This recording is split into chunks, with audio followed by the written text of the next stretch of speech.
disciple, Peter, trying to stop him from doing God's will. That's why Jesus replied so sternly, so strong words. Get behind me, Satan.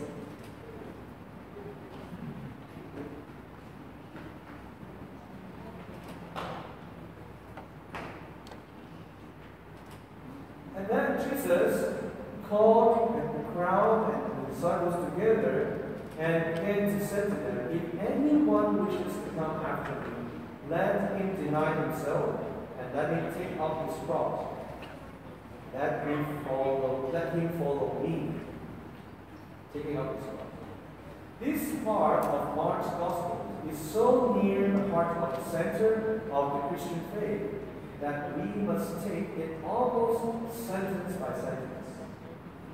If each day, each of us, could go out with only one of these sentences, in our minds, in our hearts, and be governed by these verses, it would be far more than enough to be going on as the center, like the most important things as a Christian, living a Christian life. So from this verse, the last verse of this gospel, two things stands out even at first sight. There is the almost startling honesty of Jesus. No one could ever say that he was induced to follow, like you cannot say Jesus seduced us or tricked us to become his disciple. Jesus never did this. Maybe the people around us did. Maybe the brothers, maybe the sisters, maybe our parents, and tricked us to be Christian. But Jesus never did. Jesus never tried to bribe man or woman by offering an easy way. He did not offer man peace. He offered us glory. To become glory like him after suffering. But without suffering, without the cross, there's no glory. All we can say, the meaning, the purpose of suffering, the end goal of suffering is glory. So for those who give up,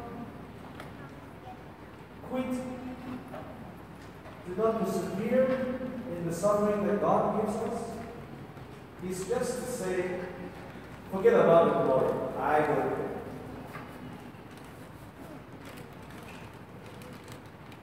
Therefore, as Jesus said, to tell a man he must be ready to take up the cross was to tell him that he or she must be ready to be regarded as criminal,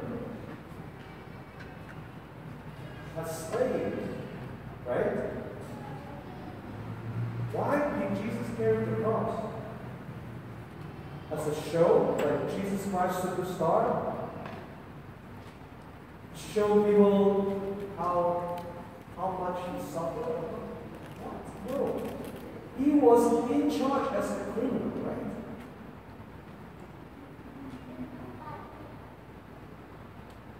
He was being punished as a criminal.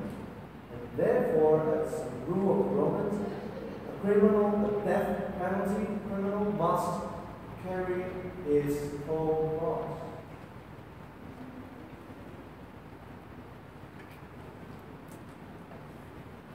The honesty of a great leader is always been the characteristics to show greatness to many people. Jesus never sought to lure men to him by offering an easy way. He tried to give us, he challenges us to awaken us from sleeping, from being dosed by drugs or something like that. We need to be awakened by offering a way that which none could be higher and harder. He came not to make life easy, but to make man great. The second is there is the fact that Jesus never called on man to do or face anything which he was not prepared to do and face himself. So, what he proposed, he did it. What he would be doing when he was preaching. He knew he was going to go through all this, and therefore he preached. So that when he finished, completed, consummated the work of salvation, we will read his word again and we remember what he said. And he went through it. Therefore, as an example, we will do the same. There was a famous Roman general, Quintus.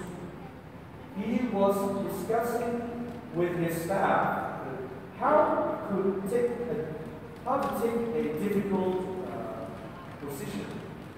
Someone suggested to him, it will only cost a few lives of men in order to bring stability. There are a few men that is in the wrong place at the wrong time, but it's good for the whole battle. And then Quintus asked him, so will you be willing to be one of these people who will suffer?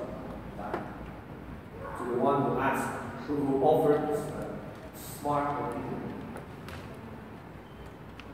So Quintus was like Jesus.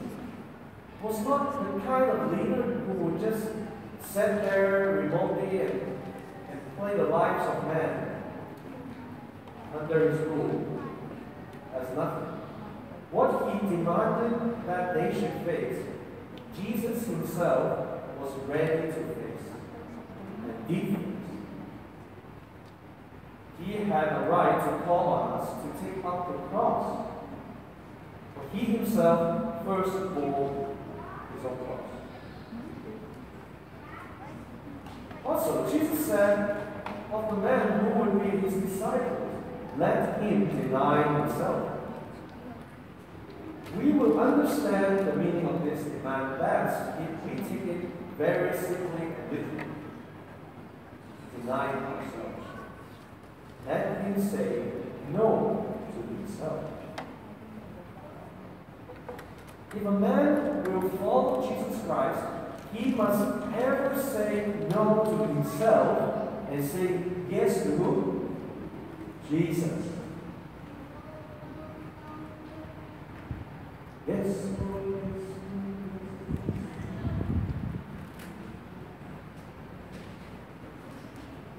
We must always say, but the other way, we should, part of the song should be, know me, know me, know me.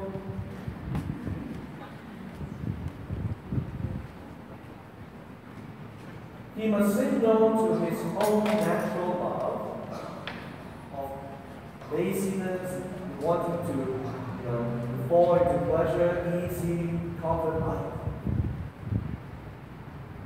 Many people think becoming a Christian is like getting retired. Once I believe in Jesus, I follow that, but before they get baptized, on that I will live a life of retirement. Everything will be easy. No more suffering. No more trials. Jesus will take care of everything in my life. Right? That's what many people believe, right? And can you tell them, is that true? What, yes or no? Your life has become like retired. You don't have to work anymore and money comes in. No, of course not.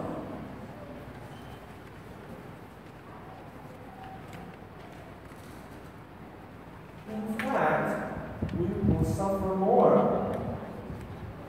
But for the right reason, for the goal of glory. Not for this easy, comfortable life, this world.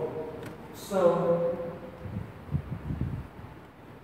he must must say no to every course of action based on self-seeking and self-will. Selfish choices. What choice that we make because of more or less selfishness. We must say no to those. He or she must say no to the instincts and the desires which promote oneself to touch and taste and handle the things that are forbidden. He must unhesitatingly say yes to the voice and the command of Jesus Christ. He must be able to say with Paul that it is no longer he who lives, but Christ who lives in me. He lives no longer to follow his own will, but to follow the will of Christ. And in that service, he finds his perfect freedom. Only on the cross, only sticking with the cross, on the cross, under the cross, we will be free. Preaching of Jesus. And each of us must constantly review that. The will to say yes. Give me my cross. I will hold on to my cross. I will not let go. I will not throw it away. Because what you have promised beyond the cross is far greater, brighter, glorious than all that I can desire.